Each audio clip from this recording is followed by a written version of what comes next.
창세기 31장 11절에서 13절까지의 말씀입니다. 우리 찾으셨으면 함께 봉독하도록 하겠습니다. 꿈에 하나님의 사자가 내게 말씀하시기를 야곱아 하기로 내가 대답하기를 여기 있나이다 하매 이르시되 내 눈을 들어 보라 양떼를 탄 수량은 다 얼룩무늬 있는 것 점 있는 것과 아롱진 것이니라. 라반이 내게 행한 모든 것을 내가 보아노라. 나는 베델의 하나님이라. 내가 거기서 기둥에 기름을 붓고 거기서 내게 서원하였으니 지금 일어나 이곳을 떠나서 내 출생지로 돌아가라 하셨느니라. 아멘. 오늘 창세기 31장의 말씀을 통해서 세상에서 가장 무서운 사람과 가장 복된 사람, 세상에서 가장 무서운 사람과 가장 복된 사람이라는 제목으로 은혜를 나누도록 하겠습니다. 이제 이번 주는 제가 31장에서 35장까지 이렇게 금요일까지 진행을 합니다.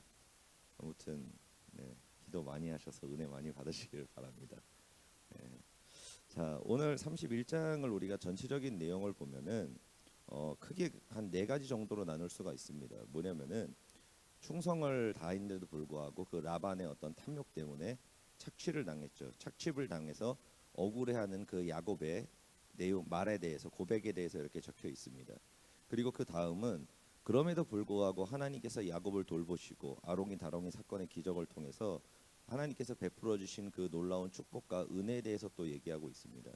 그리고 그 다음은 하나님의 말씀을 따라서 이제 하나님께서 바라시는 가기 원하시는 그 베델로 다시 돌아가라는 그 명령을 따라서 라반의 집에서 나온 사건에 대해서 얘기하고 있죠. 그리고 마지막으로는 라반의 집을 떠난 그 야곱.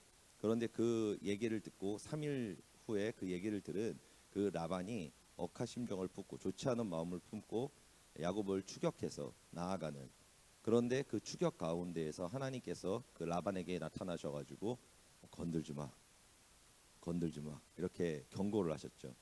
그런 것을 통해서 우리가 하나님의 그 보호하심, 우리를 지키시고 우리를 보호하시는 그 하나님의 은혜를 우리가 알 수가 있습니다. 이게 창세기 31장의 전반적인 내용입니다. 지금 얘기한 이 전체적인 주제를 가지고 얘기하면은 사실 굳이 제가 여기서 끝내고 그냥 들어가도 여러분들은 은혜 받으실 거예요. 왜냐면 이미 다 알고 있는 말이니까. 그렇지 않겠습니까? 어차피 여기서 나올 수 있는 말씀들이 굉장히 그 단편적인 부분이 있거든요. 그런데 오늘은 좀 여기서 우리가 간과할 수 있는 부분에 대해서 한번 이렇게 은혜를 나눠봤으면 좋겠습니다. 우리가 31장을 보면서 이게 이렇구나라고 우리가 좀 이렇게 생각할 수 있는 부분들이 있습니다. 그게 뭐냐면은 31장의 모든 사건들이 결국에는 뭐를 얘기하냐면은 야곱이 복 있는 사람이라는 겁니다. 야곱이 복 있는 사람이라는 거예요. 어떤 복 있는 사람이냐면은 야곱이 기도를 했더니 하나님께서 그 기도를 그냥 다이렉트로 그냥 들으십니다. 그리고 야곱이 삶을 살아가고 억울한 일을 당하고 어떤 문제를 겪었는데 하나님께서 뭐라 그러십니까? 본문에 다 보고 있었다. 내가 너를 주시하여서 항상 지켜보고 있었다. 내가 너가 얼마나 억울한지를 안다. 네가 당한 고난을 안다. 그러면서 하나님께서 항상 지켜보고 또 뭐예요? 지켜보시니까 보호해 주시고 그리고 또 축복도 해 주시고, 그러니까 하나님께서 함께하는 사람이라는 겁니다. 이 야곱이라는 것은 하나님의 복을 받은 사람, 하나님과 함께하는 그 놀라운 축복을 받은 사람이라는 것을 우리가 알 수 있습니다. 이 야곱이 받은 복이 얼마나 대단한지를 신명기 28장을 통해서 자세하게 얘기하고 있습니다. 복 있는 사람은 어떤 사람인가? 이렇게 얘기하고 있죠. 성읍에서도 복을 받고 들에서도 복을 받을 것이며 내 몸의 자녀와 내 토지의 소산과 내 짐승의 새끼와 소와 양의 새끼가 복을 받을 것이며 내 광주리와 떡반죽 그릇이 복을 받을 것이며 내가 들어와도 복을 받고 나가도 복을 받을 것이니라. 아멘. 그러니까 이 야곱이라는 사람은 있지 않습니까? 그냥 그 축복 그 자체인 사람입니다. 그냥 그 사람과 함께하는 것만으로도 복을 받고, 그리고 그 사람과 가깝고 뭐 같이 뭐 일을 하는 것만으로도 그냥 덤으로 복을 받는 겁니다. 심지어는 그 사람이 쓰던 물건을 이어받아도 복을 받아요. 그러니까 이 야곱이라는 사람이 굉장한 사람이었다는 것입니다. 말 그대로 요즘 옛날 말로 치면은 황금알을 낳는 거의 무한한 복이 나오는 어떤 그런 존재라는 것입니다. 그런데 제가 왜 야곱의 축복에 대해서 이야기할까요? 계속 이런 복을 받았습니다. 막 하나님께서 야곱에게 이런 복을 주셨고 막 함께 하십니다. 뭐 이런 얘기를 왜 할까요? 왜냐하면은 이거를 얘기하고 싶고 싶어서가 아닙니다. 다른 걸 얘기하고 싶어서입니다. 그게 뭐냐면은 오늘 말씀드리고 싶은 건 여러분들이 복의 근원이 되었다는 걸 얘기하고 싶은 게 아니에요. 내가 복의 근원이 되어야지. 내가 야곱 같은 사람이 되어야지를 말씀드리고 싶은 게 아닙니다. 이건 너무나 당연한 거니까요. 우리가 소망하는 모습이니까요. 그런데 우리가 한 가지 간과하는 것이 있다는 것입니다. 그게 뭐냐면은 내가 야곱이라는 사람을 어떻게 대하는가에 대해서 간과하는 경우가 굉장히 많다는 것입니다. 내가 야곱일 수는 있죠. 그런데 여러분, 야곱이 나만이겠습니까? 복 있는 사람이? 하나님이 함께 하시고 지켜보시고 주시하는 사람이 나만 있겠습니까? 여러분, 여기 계신 분들 다 아브라함의 자손이고 복의 근원이 되신 분들이고, 그리고 명문 가정을 이루실 분들이고, 그리고 또 기도를 할 때 하나님께서 들으시는 분들이고 주시하시는 분들 아닙니까? 그렇죠. 내가 복의 근원인 거는 너무나 당연한 겁니다. 그거는 중요한 것은 내가 복의 근원이 되는 그 야곱들, 내 주변에 있는 사람들을 내가 지금 어떻게 대하고 있느냐는 것입니다. 이것을 얘기하고 싶은 겁니다. 이 세상에서 가장 무서운 사람이 누군지 아십니까? 이 세상에서 제일 무서운 사람, 진짜 무서운 사람도 있습니다. 돈 많은 사람이요? 힘센 사람이요? 아니에요. 여러분, 기도하는 사람입니다. 이 사람들 진짜 무서운 사람들입니다. 정말 무서운 사람들이에요. 오금이 저릴 정도로 무서운 사람들입니다.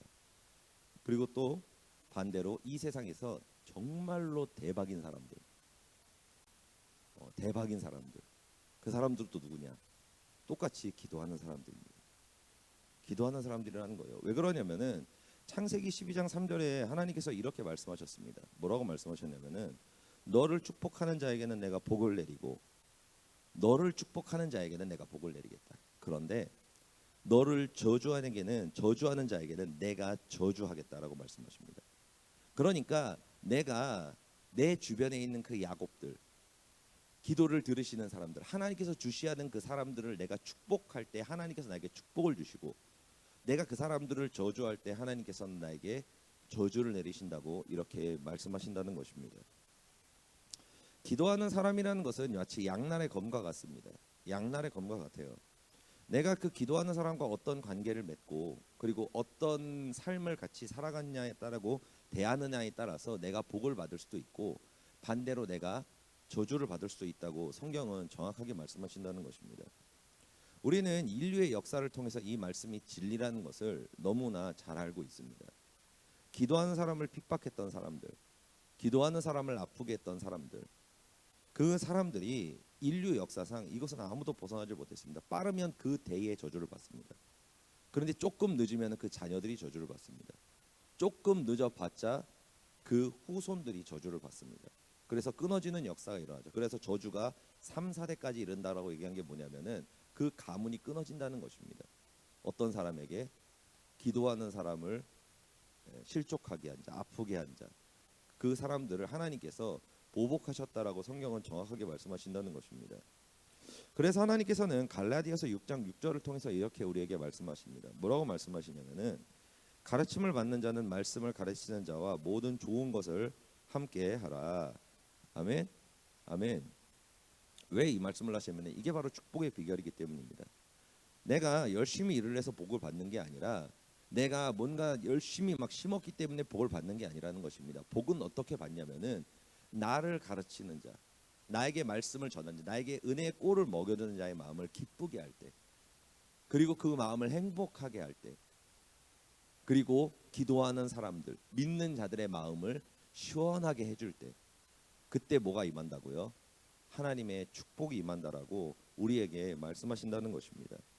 그렇기 때문에 여러분들 우리의 신앙생활을 하면서 우리에게 말씀을 가르쳐주고 우리를 살리는 여러 많은 분들이 있죠. 주의 종분들도 있고 교구장님도 있고 담임 목사님도 계시고 바이블 교수님들도 계실 겁니다. 아니면 여러분들이 은혜를 받은 여러분들을 이끌어주는 성도님들도 계실 겁니다.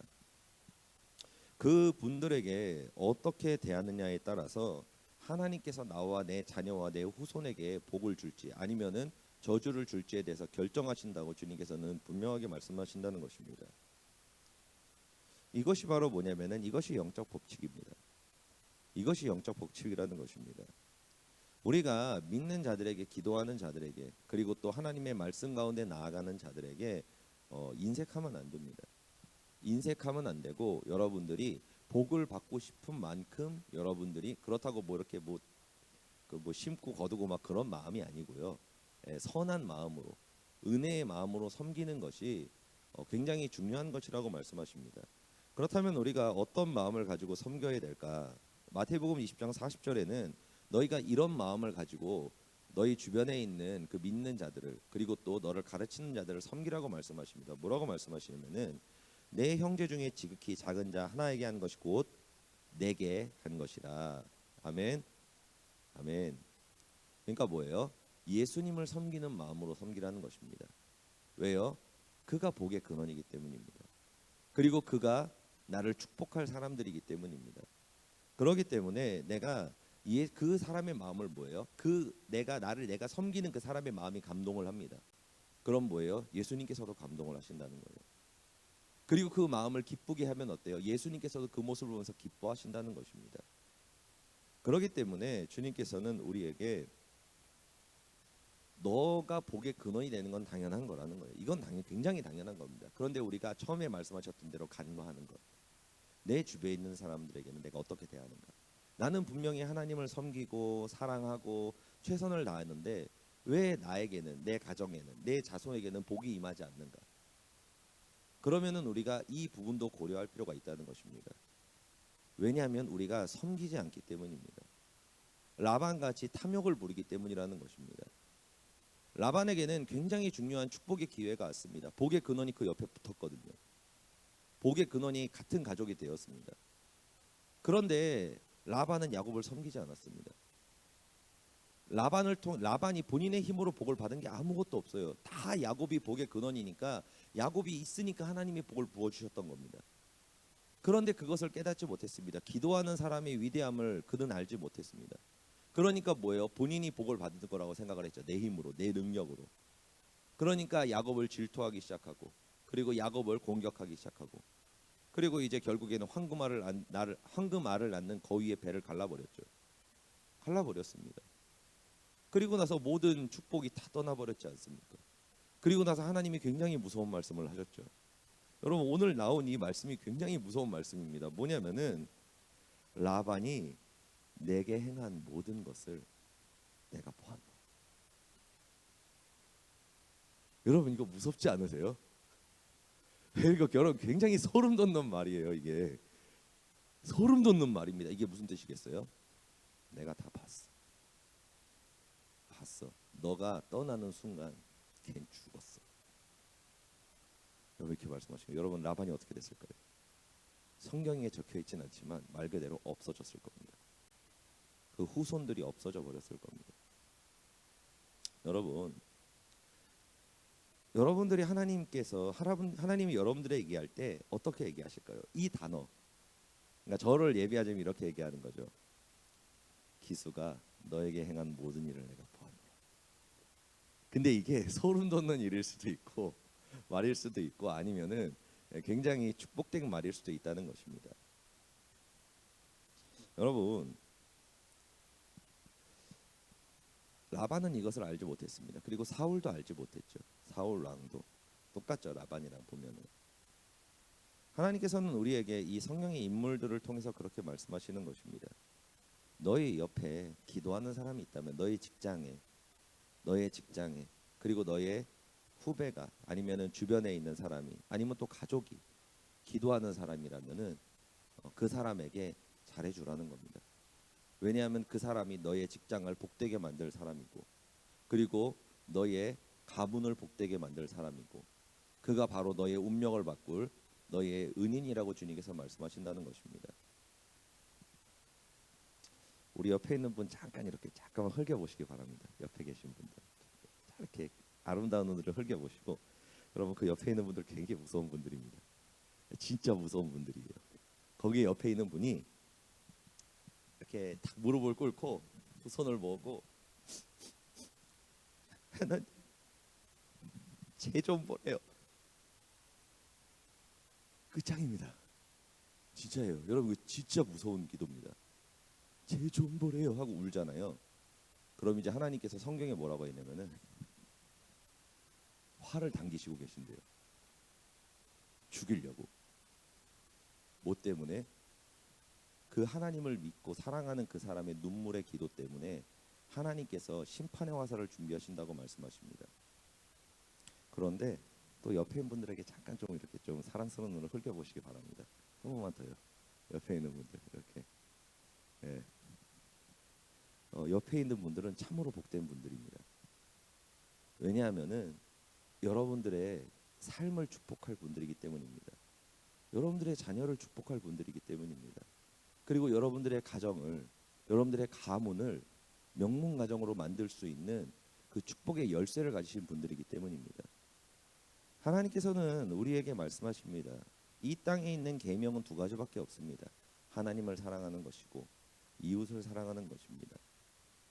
여러분, 상처 주는 것을 너무 가볍게 여기지 마시기를 바랍니다. 우리가 물론 사람이 연약하기 때문에 실수를 많이 합니다. 저도 실수를 많이 하고요. 잘못을 합니다. 그런데 그거는 어쩔 수 없는 부분들이 많습니다. 왜냐하면 우리 안에 아직 해결되지 못한 죄 때문에, 죄성 때문에, 아니면 우리 안에 있는 상처 때문에, 그 상처가 우리를 찌르다 보니까 약간 트라우마 같은 게 있어가지고 별것 아닌 것들에게 막 울컥울컥하는 경우들이 있어요. 그게 뭐냐면 안에 내재돼서 해결되지 않는 상처들 때문입니다. 그래서 우리가 본의 아니게 막 화가 날 수도 있고 막 짜증이 날 수도 있고 그럴 수도 있습니다. 저도 뭐 옛날 애들 앞에 막 소리 지른 적 있었거든요. 막 대한민국인의 한국인의 기상을 보여줬죠. 선교지에 가가지고 막 중국 사람들 엄청 많은 몇백 명 있었거든요. 뭐 갑자기 어느 애 때문에 막 승질이 나가지고 예 소리를 쳤습니다. 그때 제가 목소리도 잘 튀어 있었어요. 예, 그러니까 막 그 거기 있던 중국인 수백 명이 한국인의 기상을 봤죠. 아 주변이 갑자기 조용해지더라고요. 쫙 조용해지더라고 한순간에. 그리고 나가지고 저녁에 돌아가가지고 애들 불러놓고 잘못했습니다. 죄송합니다. 미안합니다. 제가 이래가지고 화가 났고 제가 이래가지고 그랬어요. 아무튼 제가 잘못했어요. 화를 내지 말았어야 되는데 그러고 나가지고 아무튼 다시 친해지고 더 돈독해지는 일들이 있었는데, 그러니까 우리가 실수를 할 수 있습니다. 가정 가운데도 마찬가지예요. 사실 여러분들의 가족이 가장 무서운 사람들입니다. 기도하는 가족들이 정말로 무서운 분들이에요. 왜냐하면은 가장 가까운 곳에 가장 강력한 지뢰가 있고 그리고 가장 강력한 축복의 통로, 양날의 검이 있기 때문입니다. 제가 아이들한테 종종 그런 얘기를 합니다. 뭐런 얘기를 하냐면은 난 니네가 되게 무섭다라고 이야기를 합니다. 제가 애들한테 막 이렇게 막 안 하거든요. 그 이유가 뭐냐면은 저는 걔네들이 진짜로 무섭습니다. 저는 성도님들이 무서워요. 왜 무섭냐면은 여기 계신 이 분들이 저의 인생과 영생을 결정하시는 분들이기 때문에 그래요. 예, 그렇기 때문입니다. 그래서 아무튼 주의는 하고 있습니다. 근데 주의는 해도 실수를 할 때는 있어요. 예, 실수를 할 때가 있습니다. 그 피차 사실 저희 다 실수하잖아요. 그럼 이제 뭐가 필요합니까? 긍휼이 필요합니다. 서로에 대한 긍휼과 기도가 필요합니다. 왜 그러냐면은 우리가 상대방에게 악한 일을 행했을 때 그 사람이 뭐 사과를 하고 이렇게 끝내면 또 좋기도 하지만 또 뭐도 필요하냐면은 당한 자가 용서하는 것도 필요합니다. 굉장히 필요합니다. 왜냐하면은 그것도 축복의 통로이기 때문입니다. 야곱이 왜 하나님의 축복을 받았습니까? 그렇게 자신한테 악하게 했던 그 라반한테 공격했습니까? 대적했습니까? 복수했습니까? 아니죠. 마치 호구와 같이 끝까지 아버지를 섬기는 것처럼 섬겼습니다. 또 다윗은 또 어떻습니까? 그런 공격을 당하면서도 사울을 주로 여겼습니다. 사울을 하나님처럼 섬겼다라는 것입니다. 여러분, 우리의 삶 가운데에는, 우리의 신앙에는 두 가지 법칙이 있습니다. 내가 복의 근원이 되는 것도 중요하지만 내가 복의 근원된 사람들을 어떻게 대하느냐도 굉장히 중요합니다. 그리고 사실 첫 번째보다 두 번째가 더 중요합니다. 두 번째가 더 중요하다는 것입니다. 말씀을 정리하도록 하겠습니다. 우리의 삶 가운데에서 하나님께 어떤 말을 들을 수 있을까요? 라반이 너에게 한 것을 내가 보았노라. 누구가 너에게 한 것을 내가 보았노라. 그때 라반에게 말하는 것과 같이 내가 너의 눈물을 보았고 내가 너의 그 피를 보았다라고 얘기하면서 하나님이 으득하시면서 보았다고 하는 사람일지, 아니면은 야 내가 너가 한 걸 봤어. 너가 한 걸 봤는데 너무 행복해. 너무 기뻐. 내가 너한테 뭘 주면 좋겠니? 내가 너한테 어떻게 해주면 좋겠니? 야, 네 자녀한테 잘해줄까? 네 손자 손녀는 어때? 야, 내가 이걸 주고 싶은데 이거는 받을만 하겠니? 여러분, 야곱한테 해준 게 그거 아닙니까? 다 주고 싶으신 겁니다. 다윗한테 한 게 무엇입니까? 다 주고 싶은 겁니다. 왜냐하면 너무 하나님께서 행복하셨기 때문입니다. 이 땅의 복과 하늘의 복, 그리고 후손의 복, 이 복은 있지 않습니까? 내가 하나님께 대하는 걸로 인해서 받는 것이 아닙니다. 그것은 우리가 하나님께 드리는 천국에 가는 그 길이고 주권의 길일 뿐이지, 이 땅에서 받는 복은 사람에게 행하는 것으로 인해 받게 되어 있습니다. 사람에게 어떻게 행하느냐, 내가 내 아내에게 어떻게 대하느냐, 내가 내 남편한테 어떻게 대하느냐, 내가 내 자녀한테 어떻게 대하느냐. 내 자녀가 라반일 수도 있습니다. 사울일 수도 있죠. 남편과 아내가 라반일 수도 있습니다. 사울일 수도 있습니다. 그러나 그것과 상관없이 내가 야곱과 같은 사람, 축복하는 사람, 그리고 또 축복을 주는 사람, 이렇게 됐을 때 하나님께서 우리가 기도할 때 다 들어주시고, 그리고 봐주시고, 지켜봐주시고, 보호해주시고, 인도해주시고, 그리고 그 복이 이제 아브라함에 이어서 이삭에게, 또 야곱에게, 요셉에게, 이스라엘 민족에게까지 이어지는 그 거룩한 통로의 축복을 하나님께서 허락하신다는 것입니다. 이곳에 있는 모든 성도님들, 그리고 우리가 방송으로 보시는 모든 성도님들의 가정 가운데, 삶 가운데, 여러분들의 마음 가운데에서 베푸시는 선이, 그리고 그 베푸시는 은혜가 충만히 있으시기를 예수 그리스도의 이름으로 축복드립니다. 기도하시겠습니다. 할렐루야. 좋으신 아버지 감사합니다. 하나님 아버지, 우리가 야곱의 삶을 바라보면서 영적 법칙에 대해서 보게 됩니다. 축복하는 자에게 축복하시고, 저주하는 자에게 저주하시며, 용서하는 자를 용서하시고, 용서하지 않는 자를 용서하지 않으시는 하나님의 선하신 그 거룩한 법칙에 대해서 우리가 보게 되었습니다. 하나님 아버지, 우리가 하나님께 나아가는 것을 넘어서 이웃에게 주님의 사랑을 전하며 나아가게 하여 주시고, 그 축복하며 사랑하며 섬김으로 말미암아 내가 복을 받고 자녀가 복을 받고, 그리고 또 가문이 복을 받는 놀라운 야곱의 축복이 주의 자녀들에게 넘쳐날 수 있도록 하나님 아버지 함께하여 주옵소서. 감사드리며 예수 그리스도의 이름으로 기도드립니다. 아멘.